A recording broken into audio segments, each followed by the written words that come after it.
Oke, Assalamualaikum warahmatullahi wabarakatuh.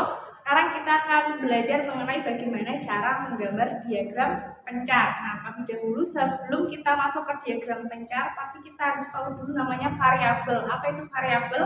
Ada dua dalam data bivariat yang akan kita buat dalam diagram pencar. Yang pertama ada variabel independen, jadi nanti independen itu ada di sumbu X. Dan yang kedua ada variabel dependen, itu ada di sumbu Y. Nah, misalkan saya punya data.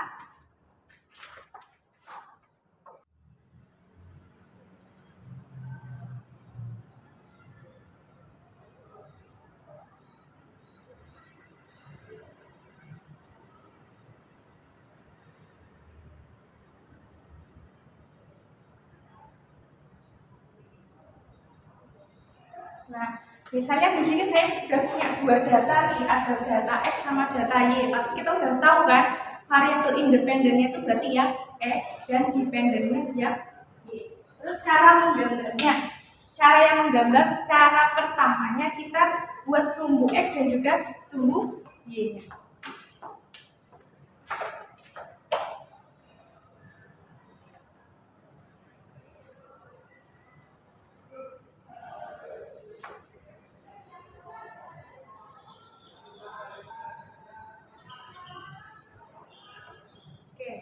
Kita kasih nama dulu, jangan lupa di sini namanya sumbu X, kemudian yang di atas ini namanya sumbu Y. Kalau sudah sambil dicatat ya, yang pertama itu kita buat sumbu X dan sumbu Y-nya. Nah, langkah yang kedua kita tentukan skalanya, skala dari nilai yang sudah didapatkan. Di sini udah punya data 17 sampai 37, 28 sampai 22. Nah, kita cari dulu data minimum sama data maksimumnya. Coba untuk skala yang X itu nilai minimumnya berapa? Misal berarti nilai minimumnya adalah 17. Terus nilai maksimumnya, nilai yang paling tinggi dari data yang sudah disediakan di sini ada 37. Nah, kalau untuk yang Y, nilai minimum dan juga maksimumnya sama. Minimumnya di sini ada 19, maksimumnya 28. Dan kita harus punya ini dulu buat acuan nanti skalanya dari berapa sampai rentang berapa. Gitu ya. Oke, kalau sudah kita masukkan ke sini, biasanya dalam membuat diagram pencar untuk sumbu X dan juga sumbu Y-nya berdasarkan hasil yang sudah kalian kerjakan kemarin itu masih banyak yang salah. Ya, jadi kalian boleh gunakan kotak-kotak agar lebih mudah dalam pengerjaannya. Misal di sini saya kasih rentangnya dulu ya.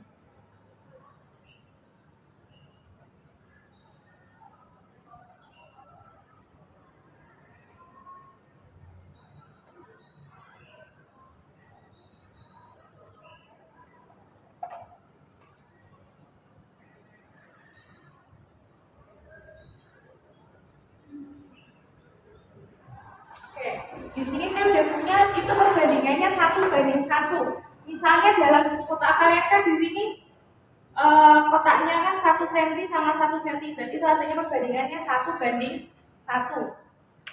Oke, biasanya kalau datanya itu angkanya sederhana, kita mulai dari angka sederhana dulu. Biasanya kan dimulai dari 0, kemudian 1, 2, 3, 4, dan seterusnya. Begitu pula untuk yang sumbu Y-nya, dari 0, 1, 2, 3, 4, dan seterusnya. Ingat, dalam membuat skala itu harus sama antara skala yang sumbu X dan juga sumbu Y-nya. Kalau di sini perbandingannya 1, loncatnya 1 terus, untuk sumbu Y juga sama, loncatnya harus 1 terus. Gitu ya. Oke, kalau misal di sini kalian kelipatannya kelipatan 5. Berarti habis 5, 10, 15, 20. Yang di sini nggak boleh kelipatan 1, di sini juga harus menyesuaikan kelipatan 5. Kenapa harus kelipatan 5 juga? Karena agar nanti hasil dari diagramnya itu presisi. Gitu. Nah, berdasarkan data dari yang kita dapatkan, tadi X-nya minimumnya 17, maksimumnya 37. Berarti data untuk di sumbu X-nya kita mulai dari angka berapa? Nah, kalau misal kita mulai dari angka 1, 2, 3, 4, itu kan nanti datanya akan banyak banget tuh. Datanya akan semakin banyak. Jadi misal kalau kalian kerjakan menggunakan itu, di buku kalian kan pasti nggak muat. Maka dari itu kita tentukan kelipatannya. Kita misal mau pakai kelipatan 3. Berarti data minimum terkecilnya kita mulai dari 3, 6, 9, 12. Nah, ini ternyata masih besar banget. Kita mau mulai pakai kelipatan 15 misalnya. Berarti 0 terus 15, kemudian kelipatan selanjutnya 30, kemudian 45. Nah, tapi kalau kita gunakan data yang ini, kelipatan ini kan terlalu sedikit range-nya. Nah, makanya anak-anak harus pandai-pandai menentukan titik awalnya itu dimulai dari nilai berapa dan juga skalanya itu berapa. Nah, berarti kita bisa mulai dari misal 17 langsung di sini boleh. Kemudian setelah 17 kita menggunakan angka selanjutnya itu kelipatan 3 misalnya. Jadi setelah 17 di sini ada 20, kemudian 23, 26, 29, kemudian 31, masih berlanjut lagi ya.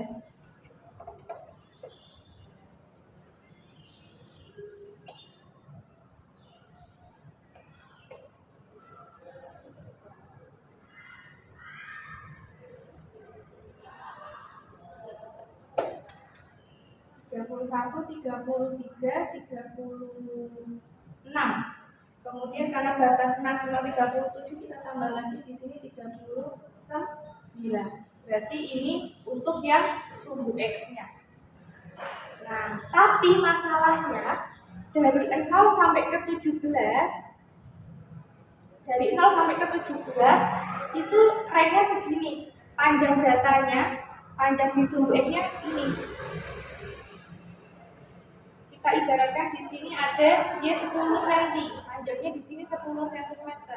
Padahal dari range 17 sampai ke 20 itu dia 5 cm.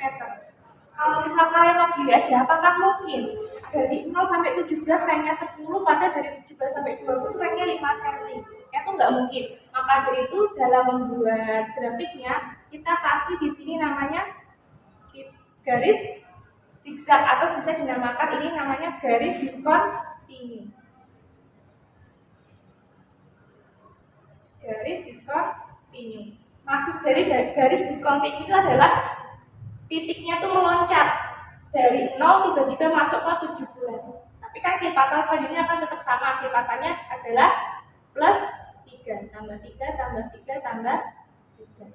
Hanya di sini aja. Ingat ya, kenapa kita harus kasih diskontinu atau garis zigzag ini? Karena datanya dari awal, dari titik 0 tiba-tiba langsung ke 17 dan tidak berurutan. Makanya kita kasih ini. Oke, sekarang kita ke yang sumbu Y-nya. Untuk di sumbu Y-nya itu adalah nilai minimumnya itu 19, nilai maksimumnya 28. Kita boleh sama seperti ini ya, misal kita gunakan di sini nilai minimumnya 19 ini. Terus kelipatan selanjutnya kita gunakan sama, misalnya kelipatan 3. 22, 25, 28. Jadi maksimum sampai 28. Nah, udah, berarti kita udah sama sesuai ya. Di sini kelipatan 3, di sini kelipatan 3. Itu artinya skalanya dia adalah 1/3. Nah, kemudian dari ini 0 sampai ke 19, kan tiba-tiba dia melonjak tuh, karena dia kan nggak kelipatan 3 juga. Maka dari itu, dari sini 0 sampai 15, 19, kita juga kasih garis diskontinu atau garis zigzag seperti ini. Ya, ini untuk mengartikan bahwa ada kenaikan secara tiba-tiba dari angka 0 sampai ke angka 19. Sampai sini dulu harus sudah dipahami ya. Kemudian kita akan langsung plotkan datanya kalau sudah 17, X-nya 17, Y-nya 28, X-nya 17, Y-nya 28. Nah, hati-hati Untuk memberikan titiknya itu harus disejajarkan.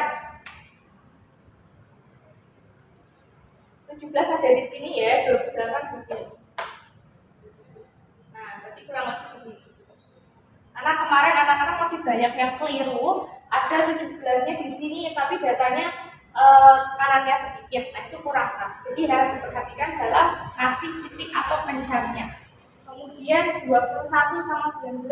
Kalau 20 ada di sini datanya, berarti 21 berarti kan paling memungkinkan ada di sebelahnya 20.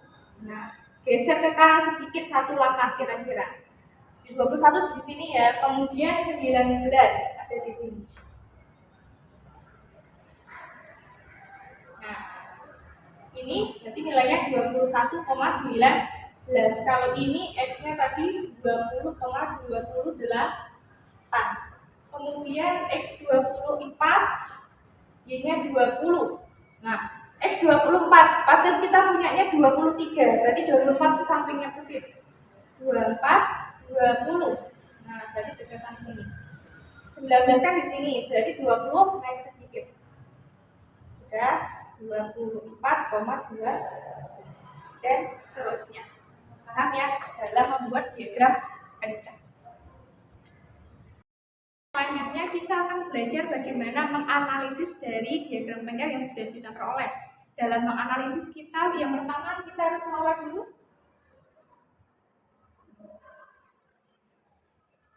Yang pertama ada namanya jenis korelasinya. Yang pertama ada jenis korelasi. Yang kedua adalah kekuatan dari korelasinya.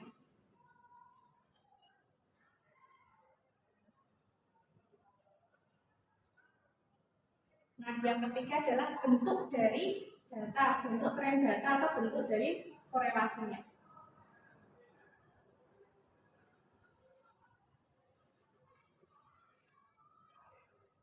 Nah, pahami ini sudah saya sesuaikan dengan nama-nama di LKS kalian ya. Kalau dikatakan jenis korelasi atau tren data, nama lainnya itu tren data. Jadi kalau misal kalian ketemu ada tren data itu artinya apa? Itu sama seperti jenis korelasi. Jenis korelasi itu ada 3, apa aja? Positif, negatif, dan tidak berkorelasi. Positif, negatif, dan tidak berkorelasi. Kemudian untuk kekuatan korelasi itu ada 3 juga. Ada kekuatannya itu kuat, sedang, kemudian ada yang lemah. Kemudian yang ketiga bentuk tren data atau korelasinya, bentuknya. Bentuk itu ada 2. Ada yang linier. Linier itu seperti apa? Itu yang garisnya lurus. Kemudian ada yang non-linier. Nah, non-linier atau kurva. Ya, jadi untuk menganalisis kalian harus tahu ini dulu. Oke, sekarang kita akan coba latihan bagaimana cara menganalisis dan juga menginterpretasi dari sebuah data dalam diagram pencak. Nah, di sini kita udah punya ada data tanggal dan juga harga capai dalam Rp1.000. Berarti cara membacanya di tabel ini pada tanggal 1 harga capainya itu Rp47.000.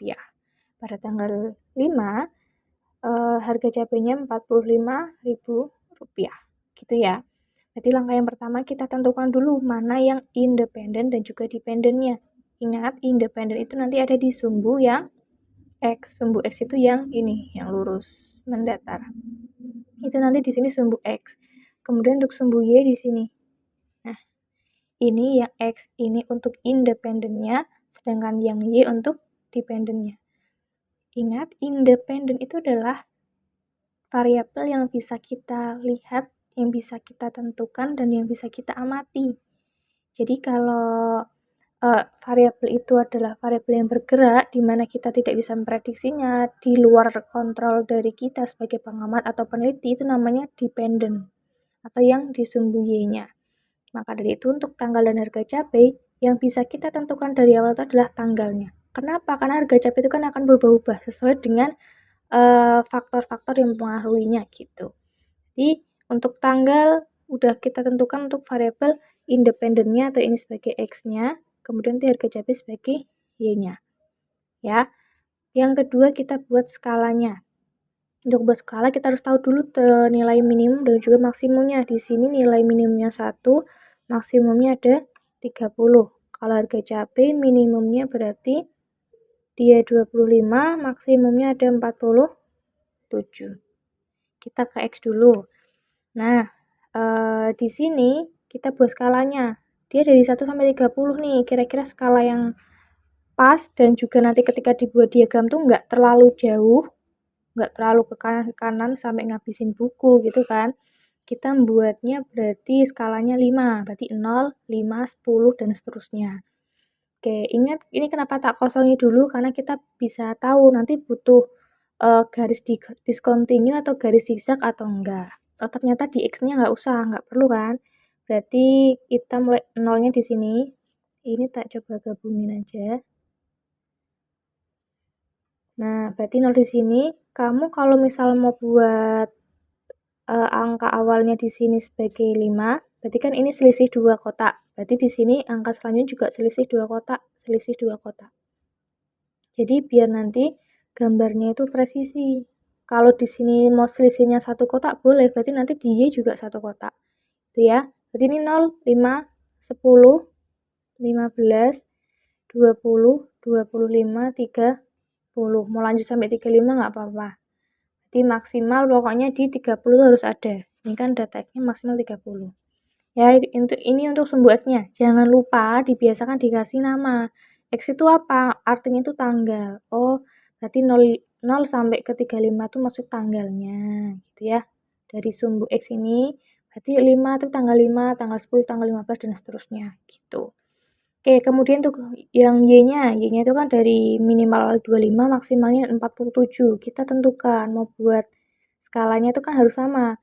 Kalau di X-nya itu loncat 5 atau kelipatan 5 skalanya, berarti yang Y juga sama. Nggak boleh kalau di sini kelipatan 1, misal 0, 1, 2, 3, 4. Kok di sini kamu mau kelipatan 5 disembunyinya? Nggak bisa. Nanti datanya nggak presisi. Gitu. Berarti ini kelipatan 5 ya. Kelipatan 5 berarti kita kalau misal kita mau tulis dari 0, 5, 10, 15 sampai nanti maksimal ke 50 karena kelipatan 5, itu kira-kira bakalan panjang banget nggak? Iya kan? Bakal ngabisin buku. Maka dari itu kamu boleh dimulai dari di sini 25. Atau 20 boleh, misalnya di sini 25. 25, setelah itu mau kelipatan 5 biar jaraknya nggak terlalu panjang boleh. Berarti ini tak kasih skat 2 kotak ya. 25, terus 30, 35, 40, 45. Berarti di sini terakhir ada 50. Nah, perlu perhatikan, ini kan udah kelipatan 5 dia, loncat 55 terus toh. Tapi dari sini 0 ke 25 itu kan tiba-tiba melonjak jauh. Maka dari itu di sini perlu namanya garis discontinue. Garis zigzag gitu intinya, ya. Garis discontinue. Kenapa discontinue digunakan ketika ada lonjakan dari 0 tiba-tiba ke 25. Gitu ya. Oke. Kemudian jangan lupa dikasih nama juga untuk yang disembunyi itu tentang apa? Harga cabai dalam Rp1.000. Dikasih nama di sini. Harga cabai dalam Rp1.000. Jadi nanti orang yang baca datamu diagram pun tahu ini 4045 tuh nilai apa toh? Oh, ternyata nilai harga cabai dalam Rp1.000. Rp40.000, Rp45.000 dan seterusnya. Itu oke. Harus sampai di sini dulu udah dipahami ya. Nanti kita plot datanya. Tanggal 1 itu 47.000. 0 itu ada di sini. Kira-kira berarti 1 kan di sini toh. Nah, kamu bisa buat skala kecil-kecil lagi. Garis-garis 1, 2, 3, 4, 5 misalnya gitu. Jadi nanti sesuai. 1 kira-kira di sini 47. Nah, kemarin tuh masih banyak yang salah. Kalau 45 di sini, 47 tuh di mana? Ada juga kemarin tuh nilainya malah justru di bawahnya atau justru lebih dari di atasnya 50. Nah, itu kan nggak sesuai. Disesuaikan. 45 di sini berarti kan dikira-kira tuh ya. 46, 47, 48, 49, 50. Berarti 47 itu kira-kira di sini. Satunya di sini. Nah, nanti kamu boleh tarik garis lurus kira-kira ada titik di sini. Nah, Ini untuk tanggal 1 dengan harga cabai Rp47. Terus tanggal 5 itu 45.000, berarti di sini pas di titik tengah-tengah ya. Jadi buat titiknya tuh yang rapi. Tanggal 10 itu 27, berarti 25 kan di sini, dikira-kira 26, 27, 28, 29, 30 gitu kan. Berarti 27 tak ambil dari sini. Tanggal 10 Rp27, tanggal 15 35, 15 ini 35 berarti di sini kan 35 pas di titik sini. Kemudian 20 itu 28, 20. Nah 28 berarti di mana? Di bawahnya 30 ya, enggak. Nah ketika ngasih garis itu juga harus yang sesuai. 28 kan berarti kan nggak jauh-jauh dari 30, bukan berarti di dekatnya 25. Harus masuk akal juga buatnya. 20, 28 berarti di sini. Kira-kira nanti ditarik ke di sini ya. Kalian boleh pakai penggaris. Nah, kemudian 25, 25 di sini pas. Yang terakhir 30, 27. Berarti di sini. Nah, kurang lebih gambar diagram pencarnya gini. Kalau buat diagram pencar jangan sekali-kali ditarik garis. Kemarin tuh ada yang ditarik garis misalnya gini. Ditarik garis ini ke sini, ini ke sini. Itu nanti jadinya diagram garis, bukan diagram pencar. Ini diagram pencar, itu cuma titik-titik yang berpencaran aja. Ya, kita udah. Sekarang kita masuk ke analisisnya. Analisisnya jenis korelasi itu ingat ada berapa? Ada 3. Positif, negatif, tidak berkorelasi. Lah kalau gambarnya kayak gini kira-kira apa? Berarti kan ke bawah toh. Kalau ke bawah itu berarti negatif, dia turun. Berarti jenis korelasinya di sini negatif. Terus bentuknya, kalau kamu tentang bentuk bertemu dengan namanya bentuk itu berarti ada 2, linear sama non-linear. Kalau linear tuh menyerupai garis lurus. Kalau non-linear atau kurva itu bisa jadi melengkung atau berpencaran yang tidak beraturan. Pokoknya yang di luar dari membentuk garis lurus namanya non-linear atau kurva. Ini menyerupai garis lurus ya ke bawah sini ya. Walaupun ada titik ini sama titik ini yang tidak bersesuaian, tapi kan mayoritas titik-titiknya itu kan membentuk suatu garis lurus. Berarti dia dikatakan linear. Nah, kemudian kekuatan datanya. Sebetulnya kekuatan itu nanti akan kita pelajari di bab namanya koefisien korelasi. Tapi kita bisa mengira-ngira dulu di sini kekuatannya. Misal tadi kan dikatakan bentuknya linear. Misal kita tarik garis sebagai garis persamaan dari diagram ini ya. Misal tarik garis misal kayak gini. Misalnya, berarti kan kekuatan tuh kan ada 3. Ada kekuatan yang kuat, sedang, sama lemah. Kalau kuat, itu semua titik-titiknya tuh nempel di dalam garis persamaan regresi namanya. Itu kuat. Kalau semua titiknya tuh mendekati si garisnya. Kalau titik-titiknya tuh hampir mendekati garisnya, itu namanya kekuatannya sedang. Kalau menjauhi semua dari garis-garisnya, berarti itu namanya lemah. Berarti kalau kira-kira kita kasih tarik garis ke sini, berarti dia kekuatannya bagaimana? Bukan kuat ya, dia sedang karena di sini ada 2 garis yang menjauhi dari, ada 2 titik yang menjauh dari garis. Jadi kekuatannya sedang.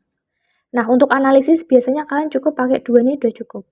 Jenis korelasi sama bentuknya. Kekuatan itu nanti kita akan pelajari di bab selanjutnya. Tuh. Paham ya?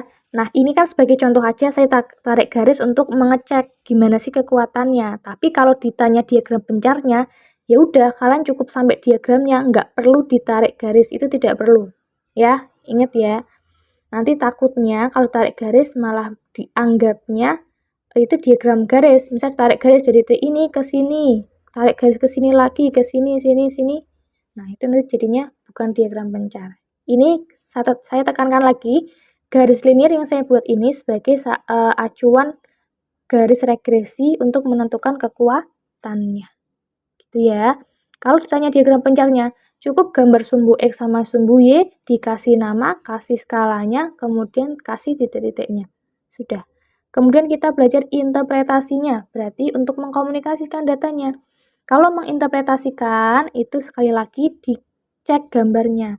Contohnya, interpretasi dari diagram ini, kalian bisa katakan, dari diagram yang sudah terlihat atau yang sudah digambar, diagram pencar tersebut menunjukkan korelasinya negatif, dengan bentuk tren korelasinya adalah linier, yang artinya menunjukkan bahwa semakin banyak atau semakin besar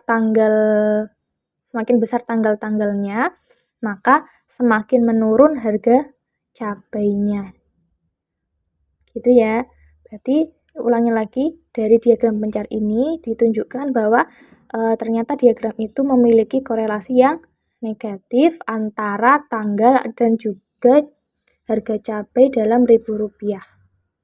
Ingat, dibaca, ini tanggal, ini harga cabai, bukan hanya X dan Y-nya aja, karena X-nya itu ada namanya, X-nya itu sebagai tanggal, Y-nya sebagai harga cabai. Dan juga kemarin tuh ada juga bilangnya gini, semakin banyak gram-graman semakin meningkat kalorinya. Nah, itu juga kurang tepat ya. Nggak salah, tapi cuma kurang tepat. Gram-graman tuh gram-graman apa? Jadi kalian komunikasinya dengan baik. Misalnya semakin banyak kandungan gula dalam kurung gram, nah berarti semakin meningkat juga kalorinya, itu boleh. Jadi dibacanya ya lengkap ya, berarti kalau ini semakin meningkat tanggalnya atau semakin besar tanggalnya berarti semakin menurun harga cabainya. Sehingga hal ini mengindikasikan atau mengartikan adanya hubungan di mana peningkatan tanggal itu berhubungan dengan penurunan harga cabai dalam ribu rupiah. Seperti itu. Jadi kalau mau kasih kesimpulan juga, itu cara interpretasi yang tepat. Dan jangan sekali-kali mengikut sertakan tentang hubungan sebab akibat. Kenapa? Karena saya udah pernah bilang, hubungan sebab akibat itu dalam diagram pencar atau dalam data bivariat itu belum tentu. Dia punya hubungan positif ataupun negatif yang cukup kuat sekalipun, belum tentu dia punya hubungan sebab akibat, karena perlu penelitian lebih dalam lagi.